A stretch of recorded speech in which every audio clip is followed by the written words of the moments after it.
Hi, hello, నమస్తే. Welcome back to Virinchi's writings. ఈరోజు కొంచెం కోల్గా ఉండటం వల్ల కొంచెం వాయిస్ ఇబ్బందిగా వస్తుంది. దయచేసి అర్థం చేసుకుంటారని కోరుకుంటున్నాను. ఇక ఆలస్యం చేయకుండా స్టోరీలోకి వెళ్ళిపోదామా? ఈరోజు స్టోరీ ప్రేమ సంఘర్షణ సీజన్ 2 ఎపిసోడ్ 55. అవును, సంధ్యకి మను అంటే ఇష్టం లేనట్టుంది కదా. సడన్గా వాళ్ళ పెళ్ళి ఎలా జరిగింది? ఆఫీస్లో కూడా మనుకి పెళ్ళైనట్టు తెలియదు ఎవరికి అని అడిగింది తన్వి లేక తన్వితో.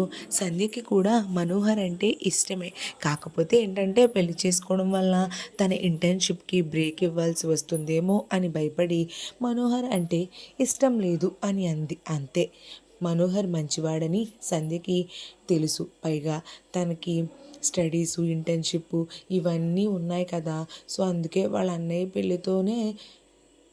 పెళ్లి చేసేయడం, సడన్గా ఇవన్నీ ఫిక్స్ చేసేసి పెళ్లి చేసేసరికి తను స్ట్రగుల్ ఫేస్ చేసింది. అంతే, వేరే ఏమీ లేదు తన్వి అని అంది లేక. ఇంకా తన్వి లేక చెప్పడంతో ఇంకేం అడగలేదు, కామ్గా ఉంది. నువ్వు కూడా ఫ్రెష్ అయ్యిరా అని వెళ్ళిపోయింది లేక.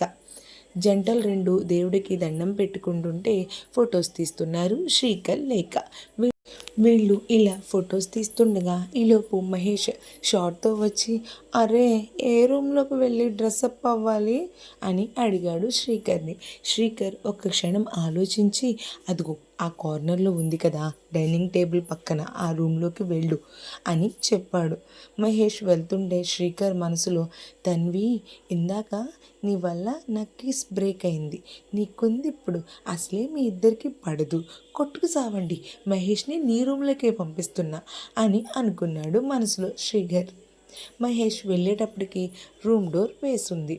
తన్వి ఉందని పాపం తెలియని మహేష్ డోర్ తీస్తుంటే రావట్లేదని, ఏంటి డోర్ రావట్లేదు, డోర్ ఏమైనా బిగిసిపోయిందేమో అని అనుకుని కొంచెం వెనక్కి 4 అడుగులు వేసి ముందుకి ఫాస్ట్గా వెళ్ళి డోర్ని ఫోర్స్గా మోచేత్తో తోస్తున్న సమయానికి తన్వి డోర్ తీయడంతో తన్వితో సహా ఇద్దరు కలిపి నేల మీద పడిపోయాడు. తన్వి నేల మీద ఉంది, తన్వి మీద మహేష్ ఉన్నాడు. మహేష్ తన్వి మీద పడే ప్రక్రియలో అనుకోకుండా మహేష్ పెదాలు తన్వి పెదాలను ముద్దాడే. తన్వికి ఇంకా ఒక్కసారిగా చిరాకు, కోపం వచ్చేసి షాక్ అయ్యి కళ్ళు పెద్దవి చేసి చూస్తూ మహేష్ని చూసి ఇంకా కోపంతో మహేష్ని తన మీద నుండి తోసేసింది. ఇద్దరు ఒకేసారి పైకి లేచారు. తన్వికి కోపం వచ్చి మహేష్ని ప్యాట్మని ఒకటి కొట్టబోతుంటే తన చేతిని ఆపి, తన్వి ఏదో యాక్సిడెంటల్గా జరిగింది, అయినా నాకు ఈ రూమ్లో ఎవరూ లేరనుకుని తలుపులు తీస్తుంటే కరెక్ట్గా అదే టైంకి తలుపులు తీయడం వల్ల నేను నీ మీద పడ్డా, అంతే తప్ప నువ్వు అనుకుంటున్నట్టు నేను అయితే కావాలని ఏమీ చేయలేదు, నేనైతే కావాలని పడలేదు. పైగా నువ్వేదో అందగత్తివని నీ మీద పడిపోయే ఆశలు నాకు అస్సలు ఏమీ లేవు, సరేనా. నాకు నువ్వు నీ తపాలా మొహం అంటే అసహ్యం. తమరు బయటకు వెళ్తే నేను డ్రెస్అప్ అవ్వాలి అని అన్నాడు మహేష్. అసలే డల్గా ఉన్న తన్వి మహేష్ అరిచేసరికి అందరూ నన్నే అంటారు అని ఏడుపు మొహం పెట్టుకుని ఏడ్చుకుంటూ ఇంకేమీ మాట్లాడకుండా బయటికి వెళ్ళిపోయింది. ఇదేంటి అందరి మీద నోరేసుకుని పడిపోతుంది కదా, ఇలా ఏడ్చుకుంటూ వెళ్ళిపోయింది ఏంటి అని ఆలోచిస్తూ డ్రెస్అప్ అయ్యి పూజ దగ్గరికి వచ్చాడు మహేష్. ఈలోపు ఇక్కడ పూజ మొత్తం పూర్తవగానే మనోహర్ సైగ చేసేసరికి లేక సంధ్యకి జ్యూస్ తీసుకుని వచ్చింది. లేక జ్యూస్ ఇవ్వగానే, అమ్మా నువ్వు బంగారానివే బాబు, థ్యాంక్సే లేక.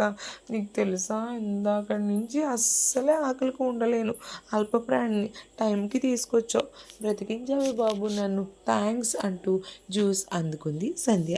అంటే ఈ థ్యాంక్స్ నాకు కదే, మీ ఆయనకి చెప్పు, తనే జ్యూస్ తెప్పించాడు అని చెప్పింది లేక. అవునా, నిజంగానా అని సంధ్య మనోహర్ వైపు చూసేసరికి, నువ్వు ఆకలికి ఉండలేవని తెప్పించా, ఇందాక మహేష్ వచ్చేటప్పుడు మెసేజ్ పెడితే పాపం వాడే తీసుకుని వచ్చాడు అని చెప్పాడు మనోహర్. సంధ్య మనోహర్ వైపు చూసి చిన్నగా నవ్వి, థ్యాంక్ యూ సో మచ్ అని అంది. ఏం పర్లేదు, no need Sandhya, it's my responsibility అని అన్నాడు మనోహర్. మనోహర్ సంధ్యలను చూసి సంధ్య వాళ్ళ అమ్మా నాన్న మురిసిపోయారు. నా కూతురులో మార్పు వచ్చినట్టుంది, ఇద్దరూ ఇలాగే కలకాలం సంతోషంగా ఉండాలని ఒకరి వైపు ఒకరు చూసుకుని నవ్వుకున్నారు. ఈలోపు సంధ్య జ్యూస్ తాగేశాక సంధ్య వాళ్ళ అమ్మగారు, గుడికి వెళ్ళి రండి, మీరు వచ్చేలోపు మీకు టిఫిన్ చేసి ఉంచుతానమ్మా, సరేనా, ఇద్దరు జంటలు కూడా గుడికి వెళ్ళి రండి అని అన్నారు. అమ్మా, మేము అలానే గుడి నుంచి వచ్చేటప్పుడు మ్యాగీని చూడటానికి వెళ్తామమ్మా, భోజనానికి వస్తాం, నువ్వేం టిఫిన్ చేయొద్దు అని అన్నాడు జితేంద్ర. అవునా, సరే అయితే జాగ్రత్తగా వెళ్ళండి, సరే సరే నాన్న, మరి భోజనం టైంకి వచ్చేయండి అని అన్నారు సంధ్య వాళ్ళ అమ్మగారు. సరే అమ్మ, భోజనాల టైంకి వచ్చేస్తాం అని చెప్పి బయలుదేరారు. ఈలోపు మహేష్, నేను కూడా మీతో వస్తాను మేఘనా మేడంని చూడటానికి, మేడంకి బాగాలేదన్నారు కదా, నేను కూడా వస్తాను అని అన్నాడు మహేష్. సరే అయితే పద మహేష్ అని అన్నాడు జితేంద్ర. ఇంకా జితేంద్ర వాళ్ళ జంట, సంధ్య వాళ్ళ జంట, లేఖ, శ్రీకర్, మహేష్, తన్వి అందరూ కూడా మేఘనా వాళ్ళ ఇంటికి బయలుదేరారు. సంధ్య, ఒక నిమిషం ఆగండి ఆగండి, పాపం తన్విక పొద్దున్నుంచి కనిపించలేదు, తను కూడా మ్యాగీ వదిన దగ్గరికి వస్తానంది అని అంటూ తన్వి కోసం వెళ్ళడానికి లోపలికి వెళ్ళింది. మొత్తం చూసింది, ఎక్కడ తన్వి కనపడలేదు. ఇంకా తన్వి రూమ్లో ఉందేమో అనుకుని సంధ్య తన్వి రూమ్లోకి వెళ్ళింది. కరెక్ట్గా సంధ్య వెళ్ళేటప్పటికి తన్విక మంచం మీద ముడుచుకుని పడుకుని ఉంది. తన బుగ్గల మీద కన్నీటి ఆనమాలు, కన్ను కొసల్లో కన్నీరు చూసి సంధ్య వెనక్కి వెళ్ళిపోయింది. తన్విక ఏది అని అడిగింది లేఖ. తను పడుకుంది అని చెప్పింది సంధ్య. అయ్యో అవునా, వస్తానంది కదా అని అంది లేఖ. ఏమో మరి, నిద్రపోయింది, అందుకే ఇంకా పిలవలేదు అని అంది సంధ్య. సరే అయితే అని ఇంకా అందరూ కారులో వెళ్తున్నారు. సంధ్య డల్గా ఉండటం చూసి ఏమైంది అని అడిగాడు మనోహర్. మను, ఒకటి చెప్తాను, ఏమనుకోకే, పాపం తన్విక ఏడ్చి ఏడ్చి పడుకున్నట్టుంది, తన కళ్ళు మొత్తం ఫేస్ అంతా ఉబ్బిపోయింది, కళ్ళల్లోంచి నీరు అలా కారుతున్న ఆనమాలు అలానే ఉంది అని అంది సంధ్య. తను ఏడిస్తే నువ్వెందుకు ఫీల్ అవ్వడం అని అడిగాడు మనోహర్. అదేంటి మను అలా అంటావు, నువ్వు కూడా, తను నీ మీద ఎన్ని ఆశలు పెంచుకున్నట్టుంది, అందుకే ఇవాళ అసలు పూజ దగ్గర కూడా కనిపించలేదు, పాపం తను చాలా బాధపడుతున్నట్టుంది మను అని అంది సంధ్య. మనోహర్ సంధ్యతో, అలా ఏమీ అవ్వదు, అవ్వనివ్వను కూడా, సరేనా, నువ్వు ఏవేవేవో అనుకుని నువ్వు భయపడకు, నువ్వు బాధపడకు, సరేనా అని అన్నాడు మను. మరి తన పూజకి ఎందుకు రాలేదు అని అడిగింది సంధ్య. నా అంచనా కరెక్ట్ అయితే తనకి నా మీద కోపం వచ్చి ఉండాలి, తనకి యాటిట్యూడ్తో పాటుగా సెల్ఫ్ రెస్పెక్ట్ కూడా ఎక్కువే, సో నేను నిన్న తనని కొట్టానుగా, అందుకే కోపంగా ఉంది, అంతే తప్ప వేరే ఇంకేమీ కాదు సంధ్య, నువ్వు ఏవేవో పెట్టుకుని నువ్వు కంగారు పడకు అని అన్నాడు మనోహర్. ఏమో నాకేం అర్థం కావట్లేదు మను అని ఇలా వీళ్ళు మాట్లాడుకుంటూ ఉండగానే మాటల్లోనే మ్యాగీ వాళ్ళ ఇల్లు వచ్చేసింది. ఇంకా అందరూ మ్యాగీ వాళ్ళ ఇంటికి వెళ్ళారు. వీళ్ళు వెళ్ళేసరికి అక్కడ లేఖ వాళ్ళ పేరెంట్స్, ఆకాష్ పేరెంట్స్ కూడా ఉన్నారు. ఇంకా లేఖ వాళ్ళ పేరెంట్స్ని చూడగానే అమ్మా అని అరుచుకుంటూ వెళ్ళింది. ఇదేదో సంవత్సరాల తరబడి హాస్టల్లో ఉండి ఇప్పుడే అమ్మా నాన్నని చూసినట్టు అలా అనుకుంటూ వెళ్ళిపోయిందేంటి అని అన్నాడు శ్రీకర్ సంధ్యతో. సంధ్య నవ్వేసి, శ్రీ అదంతే, ఈ మధ్య మాతోనే మా ఫ్లాట్లోనే ఉంటుంది కదా, మరి పాపం అందుకే వాళ్ళ అమ్మని బాగా మిస్ అవుతున్నట్టుంది అని అంది సంధ్య శ్రీకర్తో. అవునా అని నవ్వుకున్నారు ఇద్దరు. అలా అందరూ కూడా లోపలికి వెళ్ళారు. వెళ్ళి అందరూ మ్యాగీతో మాట్లాడుతూ ఉన్నారు. ఆకాష్ మనోహర్కి సైగ చేసి పెరట్లోకి రమ్మన్నాడు.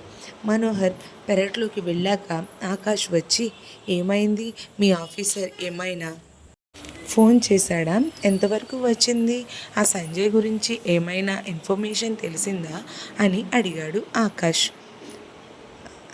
అప్పుడు మను ఆకాష్తో, ఆకాష్ నేను ఊహించినది నిజమే.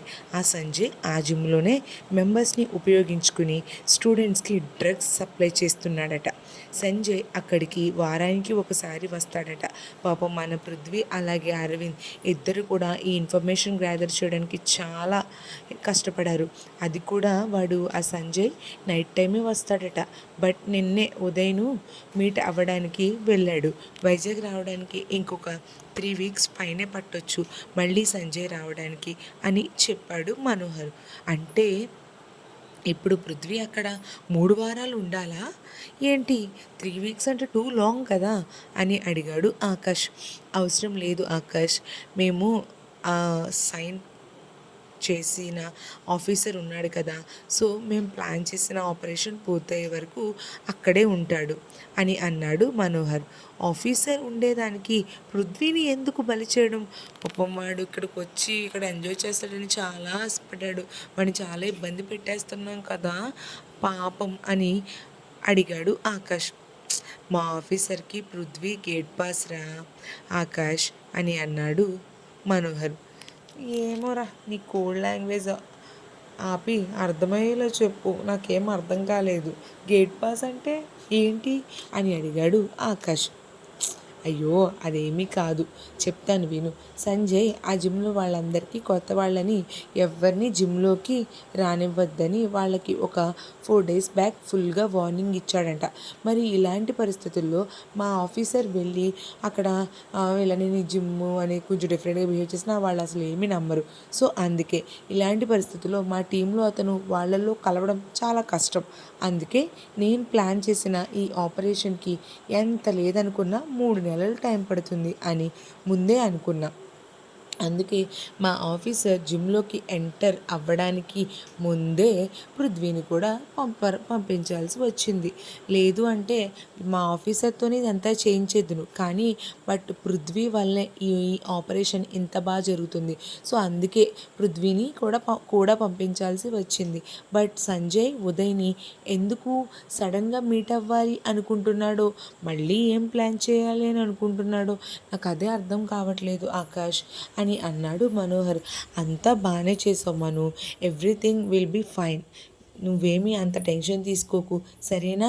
అయినా ఇంతకీ నీకు సంజయ్ మీద డౌట్ ఎలా వచ్చింది అని అడిగాడు ఆకాష్. అది కూడా పృథ్వీ వల్లే తెలిసింది ఆకాష్. ఆ రోజు పృథ్వీ కోసం ఫ్లాట్కి వచ్చిన గే చేతికి ఉన్న వాచ్ చూశాను. ఆ వాచ్ చూడగానే నాకు ఎక్కడో డౌట్ కొట్టింది. అది బ్రాండెడ్ వాచ్.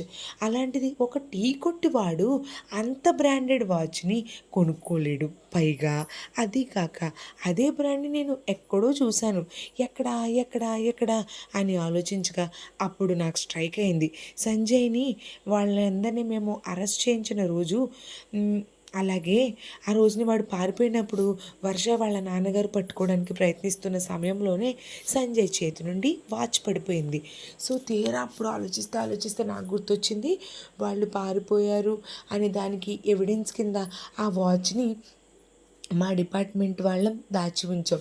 సేమ్ ఆ వాచ్ ఏదైతే ఉందో నేను అప్పుడు ఆ గే వచ్చాడు కదా మన ఇంటికి, ఆ గే చేతికి ఉన్న వాచ్ చూడగానే సేమ్ సంజయ్ వాళ్ళు ఆ జిమ్ని ఉపయోగించుకుంటున్నారని నాకు అర్థమైంది. ఎందుకంటే వాచ్ మ్యాచ్ అయింది. వాచ్తోనే చేసేవచ్చా అని ఫస్ట్ అనిపించిన, బట్ ఏమో నాకెందుకు అనిపించి ఆ సంజయ్ వాళ్ళు ఆ జిమ్ని ఉపయోగించుకుంటున్నాడేమో అని డౌట్ వచ్చింది అని చెప్పాడు మనోహర్. బా పోలీస్ అనిపించుకున్నావురా బాబు, నువ్వు గ్రేట్. వాచ్ని పట్టుకుని ఒక ఆపరేషన్ ప్లాన్ చేసావు చూడు, గ్రేట్. ఈ విషయాలు కాసేపు పక్కన పెట్టేద్దాంరా బాబు. ఇంతకీ ఇది చెప్పు, నాకు సంధ్యలో మార్పు కనపడుతుందా, నిజమేనా అని అడిగాడు ఆకాష్. నిజమే, బట్ లవ్ అయితే కాదు, తను కన్ఫ్యూజన్లో ఉన్నట్టుంది అని అన్నాడు మనోహర్. ఏమోలే, చూద్దాం మారుతుందో లేదో అని అన్నాడు మనోహర్. ఆకాష్ ఏం కాదు తను మారుతుంది చూడు అని అన్నారు. ఇంకా వీళ్ళు మాట్లాడుకోవడం అంతా అయ్యాక సంధ్య వర్షిని వాళ్ళు తిరిగి మొత్తం వాళ్ళ జంటలతో కలిపి ఇంటికి స్టార్ట్ అవుతూ ఉండగా లేఖని వాళ్ళ అమ్మగారు మేమంతా ఉన్నాం కదే ఇక్కడే ఉండిపో అని అన్నారు. శ్రీకర్ లేఖ వైపు చూసి ప్లీజ్ ప్లీజ్ వద్దే ఇక్కడ ఉండనని చెప్పే అని కళ్ళు చిన్నవి చేసి కళ్ళతోనే బ్రతిమాలుతున్నాడు. మరి ఆ సంజయ్ వాళ్ళు చేసే ప్లాన్ని మనోహర్ పసిగట్టి సంధ్యని మ్యాగీని కాపాడుకుంటారా? మరి ఇంత క్లిష్టతరమైన పరిస్థితుల్లో నెక్స్ట్ ఏం జరుగుతుందో తెలియాలి అంటే నెక్స్ట్ ఎపిసోడ్ వరకు వెయిట్ చేయాల్సిందే కదా. సో ఈ ఎపిసోడ్ ఎలా అనిపించిందో నాకు కామెంట్ చేయండి. మా ఛానల్ని లైక్ చేయండి, షేర్ చేయండి, సబ్స్క్రైబ్ చేయండి. మీ సపోర్ట్ ఎప్పుడు ఇలానే ఉండాలని కోరుకుంటూ thank you so much for watching.